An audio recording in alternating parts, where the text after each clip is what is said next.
कान्हा की माँ चने मुरमुरे बेचकर और रात दिन एक करके चिंता करते करते बहुत ही गरीबी में उसे 14 वर्ष का करके मर गई। कान्हा के लिए गांव में कहीं खड़े होने के लिए भी जगह नहीं रही। उसकी सौतेली बड़ी बहन अनुराधा की आर्थिक स्थिति अच्छी थी, इसलिए सभी लोगों ने राय दी, कान्हा तुम बड़ी बहन के घर चले जाओ, वह बड़े आदमी हैं, तुम वहाँ अच्छी तरह रहोगे। माँ के शोक में रोते रोते कान्हा ने बुखार बुला लिया था। अंत में अच्छे हो जाने पर उसने भीख मांग कर माँ का श्राद्ध किया और मुंडे सिर पर एक छोटी सी पोटली रखकर अपनी बड़ी बहन के घर राजघाट पहुँच गया। बहन उसे पहचानती नहीं थी। जब उसका परिचय मिला और उसके आने का कारण मालूम हुआ तो एकदम आग बबूला हो गई। वह मज़े में अपने बाल बच्चों के साथ गृहस्थी जमाए बैठी थी। अचानक यह क्या उपद्रव खड़ा हो गया। गांव का बूढ़ा जो उसे रास्ता दिखाने के लिए यहाँ तक आया था, उसे 2-4 कड़ी बातें सुनाने के बाद अनुराधा ने कहा, खूब मेरे सगे को बुला लाए रोटियां तोड़ने के लिए। और फिर सौतेली माँ को संबोधित करते हुए बोली, बदजात जब तक जीती रही तब तक तो एक बार भी नहीं पूछा, अब मरने के बाद बेटे को भेजकर कुशल पूछ रही है। जाओ बाबा, पराये को यहाँ से ले जाओ, मुझे यह सब झंझट नहीं चाहिए। बूढ़ा जाति का नाई था। कान्हा की माँ पर उसकी श्रद्धा थी, उसे माँ कहकर पुकारा करता था, इसलिए इतनी कड़ी कड़वी बातें सुनकर भी उसने पीछा नहीं छोड़ा। आरजू मिन्नत करके बोला, तुम्हारा घर लक्ष्मी का भंडार है, न जाने कितने दास दासी आती थी, भिखारी कुत्ते बिल्लियाँ तुम्हारे घर में पलते हैं। यह लड़का भी मुट्ठी भर भात खाकर बाहर पड़ा रहेगा, तुम्हें पता भी नहीं चलेगा। बहुत शांत स्वभाव का समझदार लड़का है। अगर भाई समझकर ना रख सको तो ब्राह्मण का एक दुखी और अनाथ लड़का समझकर ही घर के किसी कोने की जगह दे दो बिटिया। ऐसी खुशामद से तो पुलिस से दरोगा तक का दिल भी पसीज जाता है। फिर अनुराधा तो केवल एक औरत थी, इसलिए चुप रह गई। बूढ़े ने कान्हा को आड़ में ले जाकर 2-4 बातें बताई और आंखें पोंछता हुआ वापस लौट गया। कान्हा को आश्रय मिल गया। अनुराधा के पति के चंद्र मुखर्जी की धान और चावलों की आढ़त थी। जब वह दोपहर 12 बजे लौटकर घर आए तब उन्होंने कान्हा को टेढ़ी नज़रों से देखते हुए पूछा, कौन है यह? अनुराधा ने भारी सा मुंह बनाकर उत्तर दिया, तुम्हारे सगे रिश्तेदार हैं, साले हैं, इन्हें खिलाओ पहनाओ आदमी बनाओ, तुम्हारा परलोक सुधर जाएगा। सागर अपनी सौतेली सास की मृत्यु का समाचार सुन चुके थे। सारी बातें सुनकर तथा समझकर बोले, ठीक है, खूब सुंदर सुडौल देह है। पत्नी ने कहा, शरीर सुडौल क्यों ना होगा, पिताजी जो कुछ धन संपत्ति छोड़कर गए थे, कलमुही ने सारे इसी पेट में तो ठूस दी है। देह है, शायद यहाँ बताने की जरूरत ना होगी, उसने पिता धन संपत्ति के नाम पर सिर्फ एक मिट्टी की झोपड़ी और उसके पास खड़ा एक जम्बूरी नींबू का पेड़ छोड़ गए थे। उसी झोपड़ी में बेचारी विधवा किसी तरह सिर छिपा कर रहा करती थी और नींबू बेचकर लड़के का स्कूल की फीस जुटा पाती थी। सागर ने गुस्सा दबाकर कहा, अच्छी बात है। अनुराधा ने कहा, अच्छी बात नहीं तो क्या बुरी बात है? तुम्हारे बड़े रिश्तेदार ठहरे, उसी तरह रखना पड़ेगा। इसके रहते मेरे पाचू राहुल के भाग्य में 1 जून भी खाने को जुट जाए तो यही बहुत है, नहीं तो देश भर में बदनामी जो फैल जाएगी। यह कहकर अनुराधा ने पास वाले मकान के दूसरी मंजिल के एक कमरे की खुली हुई खिड़की की ओर अपनी क्रोध भरी आंखें उठाकर अग्निवर्षा की। यह मकान उसकी मंझली देवरानी सरस्वती का था। उधर बरामदे में एक किनारे सिर नीचा किए बैठा कान्हा लज्जा के मारे मरा जा रहा था। भंडार घर में जाकर अनुराधा नारियल की भेरटी से थोड़ा सा तेल निकाल लाई और कान्हा के पास रख कर बोली, अब झूठ मूठ टसुए बहाने की जरूरत नहीं, जाओ ताल में नहा आओ। तुम्हें तेल फुलेल लगाने की आदत तो नहीं है। इसके बाद उसने जरा ऊंची आवाज में अपने पति से कहा, तुम नहाने जाओ तो इस बाबू साहब को भी लेते जाना, कहीं डूब डाब गए और तो घर भर के हाथों में रस्सी पड़ जाएगी। कान्हा भोजन करने बैठा था। एक तो उसे कुछ अधिक खाने की आदत नहीं थी, उस पर कल दोपहर के बाद से उसने कुछ खाया नहीं था। आज इतनी दूर पैदल चल कर आया था और अब दिन भी ढल गया था। इन कई कारणों से थाली में परोसा सारा भात खत्म हो जाने पर भी उसकी भूख नहीं मिटी। सागर पास ही बैठे भोजन कर रहे थे। यह देखकर उन्होंने कहा, कान्हा को थोड़ा भात और दो। देती हूँ कहकर अनुराधा उठी और भात से खचाखच भरी एक थाली लाकर पूरी थाली कान्हा की थाली में उलट दी। इसके बाद जोर से हंसती हुई बोली, यह तो खूब हुआ। रोजाना इस हाथी की खुराक जुटाने में तो हमारी सारी आढ़त खाली हो जाएगी। शाम को दुकान से 2 मन मोटा चावल भेज देना, नहीं तो दिवालिया होना पड़ेगा। बताए देती हूँ। मर्म वेधी लज्जा के कारण कान्हा का चेहरा और भी झुक गया। वह अपनी माँ का एक ही लड़का था। यह तो हमें मालूम नहीं कि अपनी दुखियारी माँ के यहाँ इसे महीने बढ़िया चावल मिला करता था या नहीं, लेकिन इतना जरूर मालूम है कि भरपेट भात खाने का अपराध में उसे कभी लज्जा से सिर नीचा नहीं करना पड़ता था। उसे याद आया कि 1000 अधिक खा लेने पर भी वह अपनी माँ की खिलाने की साध कभी पूरी नहीं कर पाता था। उसे यह भी याद आया कि कुछ ही दिन पहले गुड्डी और चरखी खरीदने के लिए उसने 2 करछुल भात अधिक खाकर माँ से पैसे वसूल किए थे। उसकी दोनों आंखें से आंसुओं की बड़ी बड़ी बूंदें निकलकर चुपचाप खाने लगा। वह इतनी भी हिम्मत नहीं कर सका कि बायां हाथ उठाकर आंसू पोंछ डालता। वह डरता था कि कहीं बहन देख ना ले।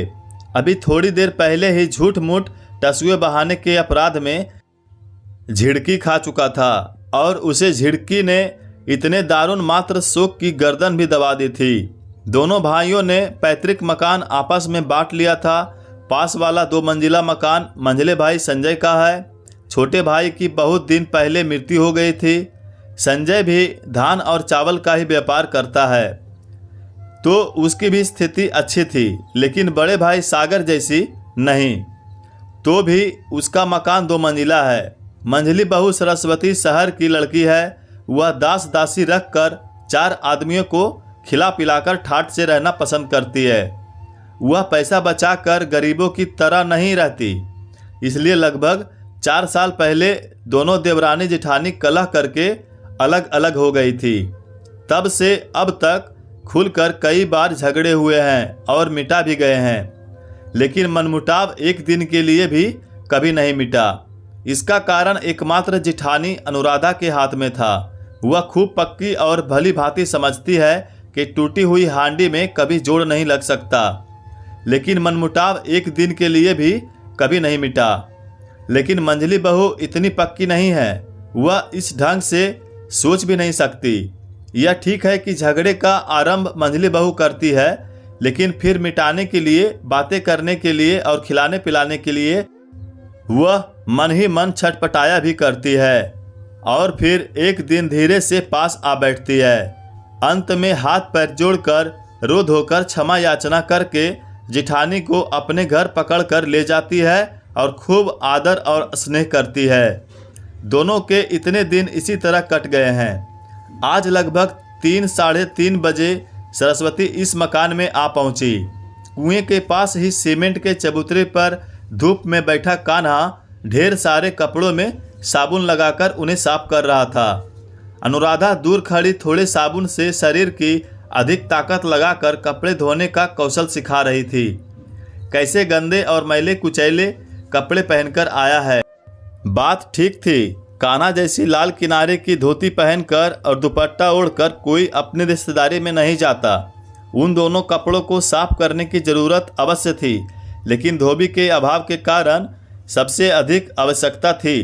पुत्र राहुल के 2 जोड़ी और उसके पिता के 2 जोड़ी कपड़ों को साफ करने की, और कान्हा वही कर रहा था। सरस्वती देखते ही समझ गई थी कि कपड़े किसके हैं, लेकिन इस बात की कोई चर्चा न करके उसने पूछा, जी जी यह लड़का कौन है? लेकिन इससे पहले ही वह अपने घर में बैठी आड़ से सारी बातें सुन चुकी थी। जेठानी को टाल मटोल करते देख उसने फिर कहा, लड़का तो बहुत सुंदर है, इसका चेहरा तो बिल्कुल तुम्हारे जैसा है। जी जी क्या तुम्हारे मायके का ही है कोई? अनुराधा ने बड़े विरक्त भाव से चेहरे पर गंभीरता लाकर कहा, मेरा सौतेला भाई है। अरे ओ किसना, अपनी मंझली बहन को प्रणाम तो करो। राम राम, कितना असभ्य है, बड़ों को प्रणाम करना होता है। क्या यह भी तेरी अभागिनी माँ सिखाकर नहीं मरी? कान्हा हड़बड़ा कर उठ खड़ा हुआ और अनुराधा के पैरों के पास आकर प्रणाम करना ही चाहता था कि वह बिगड़कर बोली, अरे क्या पागल है, बहरा है, किसे प्रणाम करने को कहा और किसे प्रणाम करने लगा? असल में जब से कान्हा यहाँ आया है तभी से निरंतर होती तिरस्कार और अपमान की चोटों से उसका दिमाग ठिकाने नहीं रह गया है। उस फटकार से परेशान और हितबुद्धि सा होकर ज्यों ही उसने सरस्वती के पैरों के पास आकर सिर झुकाया, त्यों ही उसने हाथ पकड़कर उसे उठा लिया और उसकी ठोड़ी छूकर आशीर्वाद देते हुए बोली, बस बस बस, रहने दो भैया, हो चुका, तुम जीते रहो। कान्हा मूर्ख की तरह उसके चेहरे की ओर देखता रहा, मानो यह बात उसके दिमाग में बैठी ही ना हो कि इस देश में कोई इस तरह से भी बातें कह सकता है। उसका वह कुंठित, भयभीत और असहाय मुख देखते ही सरस्वती का कलेजा हिल गया। अंदर से रुलाई सी फूट पड़ी। वह अपने आप को संभाल नहीं सकी। जल्दी से उस अभागे अनाथ बालक को खींचकर सीने से लिपटा लिया और उसका थकान तथा पसीने से डूबा चेहरा अपने आंचल से पोंछते हुए जिठानी से बोली, हाय हाय जीजी, भला इससे कपड़े धुलवाए जाते हैं? किसी नौकर को क्यों नहीं बुला लिया? अनुराधा सहसा आवक रह गई, उत्तर न दे सकी, लेकिन दूसरे ही पल अपने आप को संभाल कर बोली, मंझली बहू, मैं तुम्हारी तरह धनवान नहीं हूँ जो घर में 10-20 नौकर चाकर रख सकूँ, हमारे गृहस्थों के घर। लेकिन उसकी बात समाप्त होने से पहले ही सरस्वती अपने घर की ओर मुँह करके लड़की को जोर से पुकार कर बोली, उमा, शिबू को यहाँ भेज दे बेटी, जरा आकर जेठानी के और पाचू के मैले कपड़े ताल में धोकर ले आए और सुखा दे। इसके बाद उसने जेठानी की ओर मुड़कर कहा, आज शाम को कान्हा और पाचू, राहुल दोनों ही मेरे यहाँ खाएंगे। पाचू के स्कूल से आते ही मेरे यहाँ भेज देना, तब तक मैं इसे लिए जाती हूँ। इसके बाद उसने कान्हा से कहा, कान्हा, इसकी तरह मैं भी तुम्हारी बहन हूँ, आओ मेरे साथ आओ। कहकर वह कान्हा का हाथ पकड़कर अपने घर ले गई। अनुराधा ने कोई बाधा नहीं डाली, उल्टे उसने सरस्वती का दिया हुआ इतना बड़ा ताना भी चुपचाप हजम कर लिया, क्योंकि जिसने ताना दिया था उसने इस जून का खर्च भी बचा दिया था। अनुराधा के लिए संसार में पैसे से बढ़कर और कुछ नहीं था, इसलिए गाय दूध देते समय अगर लात मारती है तो वह भी उसे सहन कर लेती है। संध्या के समय अनुराधा ने पूछा, क्यों रे कान्हा, वहां से क्या क्या खाकर आया है? कान्हा ने बहुत लज्जित भाव से सिर झुकाकर कहा, पूड़ी। किसके साथ खाई थी? कान्हा ने फिर उसी प्रकार कहा, रोहू मछली के मुंड की तरकारी। अरे मैं पूछती हूँ कि मंझली बहू ने मछली की मुंडी किसकी थाली में परोसी थी? सहसा यह प्रश्न सुनकर कान्हा का चेहरा लाल पीला पड़ गया। प्रहार के लिए उठे हुए हथियार को देखकर रस्सी से बंधे हुए जानवर की जो हालत होती है, कान्हा के भी वही हालत होने लगी। देर करते हुए देखकर अनुराधा ने पूछा, तेरे ही थाली में परोसा था ना? सागर ने संक्षिप्त में केवल हूं करके फिर तंबाकू का कश खींचा। अनुराधा गर्म होकर कहने लगी, यह अपनी है, जरा इस सगी चाची का व्यवहार तो देखो। वह क्या नहीं जानती कि मेरे राहुल को मछली का मुंड कितना अच्छा लगता है? तब उसने क्या समझकर वह मुंडी उसकी थाली में परोस कर इस तरह बेकार ही बर्बाद किया? अरे हाँ रे कान्हा, संदेश और रसगुल्ले तो तूने पेट भर कर खाए ना? कभी 7 जन्म में भी तूने ऐसी चीजें नहीं देखी होगी। इसके बाद फिर पति की ओर देखकर कहा, जिसके लिए मुट्ठी भर भात गनीमत हो, उसे पूड़ी और संदेश खिलाकर क्या होगा? लेकिन मैं तुमसे कह देती हूँ कि मंझली बहू कान्हा को बिगाड़ कर रहेगी। लेकिन उसकी पत्नी को स्वयं अपने आप पर ही विश्वास नहीं था, बल्कि उसे इस बात का 16 आने डर था कि मैं सीधी सादी और भली मानुस हूँ, मुझे जो भी चाहे ठग सकता है। इसलिए उसने तभी से अपने छोटे भाई के मानसिक उत्थान और पतन के प्रति अपनी पैनी नज़रें बिछा दी। दूसरे ही दिन 2 नौकरों में से एक नौकरों की छुट्टी कर दी गई। कान्हा सागर की धान और चावल वाली आल्हत में काम करने लगा। वहाँ वह चावल आदि तौलता बेचता, 4-5 कोस चक्कर लगाकर गांव से नमूने ले आता और जब दोपहर को सागर भोजन करने आते तब दुकान देखता। 2 दिन बाद की बात है। सागर भोजन करने के बाद नींद समाप्त करके लौटकर दुकान पर गए और कान्हा खाना खाने घर आया। उस समय 3 बजे थे। वह तालाब में नहाकर लौटा तो उसने देखा बहन सो रही है। उस समय उसे इतना जोर की भूख लग रही थी कि आवश्यक होता तो शायद वह बाघ के मुंह से भी खाना निकाल लाता, लेकिन बहन के जगाने का वह साहस नहीं कर पाया। वह रसोई के बाहर वाले बरामदे में एक कोने में चुपचाप बैठा बहन के जागने की प्रतीक्षा कर रहा था कि अचानक उसने पुकार सुनी, कान्हा। वह आवाज़ उसके कानों को बड़ी भली लगी। उसने सिर उठाकर देखा। मंजली बहन अपनी दूसरी मंजिल के कमरे में खिड़की के पास खड़ी है। कान्हा ने एक बार देखा और फिर सिर झुका लिया। थोड़ी देर में सरस्वती नीचे उतरकर आई और उसके सामने आकर खड़ी हो गई। फिर बोली, कई दिन से दिखाई नहीं दिया कान्हा, यहाँ चुपचाप क्यों बैठा है? एक तो भूख में वैसे ही आंखें छलक उठती है, उस पर ऐसी स्नेह भरी आवाज़। उसकी आंखों में आंसू मचल उठे। वह सिर झुकाए चुपचाप बैठा रहा। कोई उत्तर ना दे सका। मंजली दीदी को सभी बच्चे प्यारे करते हैं। उसकी आवाज़ सुनकर अनुराधा की छोटी लड़की बाहर निकलकर आई और चिल्लाकर बोली, कान्हा मामा, रसोई घर में तुम्हारे लिए भात ढका हुआ रखा है, जाकर खा लो। माँ खा पीकर सो गई है। सरस्वती ने चकित होकर कहा, कान्हा ने अभी तक खाना नहीं खाया और तेरी माँ खा पीकर सो गई? क्या रे कान्हा, आज इतनी देर क्यों हो गई? कान्हा सिर झुकाए बैठा रहा। टुन्नी ने उसकी ओर से उत्तर दिया, मामा को यह रोजाना ही इतनी देर हो जाती है। जब बाबूजी खा पीकर दुकान पर पहुंच जाते हैं तभी यह खाना खाने आते हैं। सरस्वती समझ गई कि कान्हा को दुकान के काम पर लगा दिया गया है। उसे यह आशा तो कभी नहीं थी कि उसे खाली बैठाकर खाने को दिया जाएगा।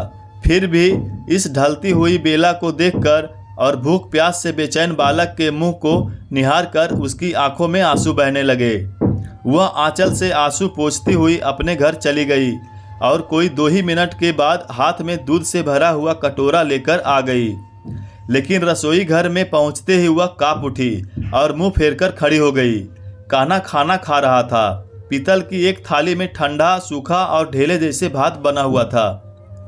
एक और थोड़ी सी दाल थी और पास ही तरकारी जैसी चीज। दूध पाकर उसका उदास चेहरा खुशी से चमक उठा।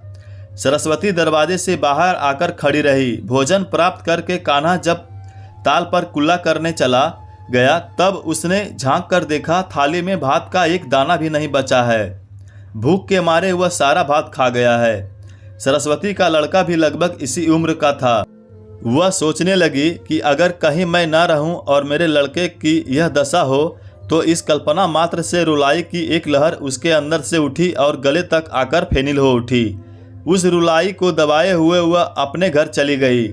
कहानी का अगला भाग कल सुबह 11 बजे आएगा। धन्यवाद।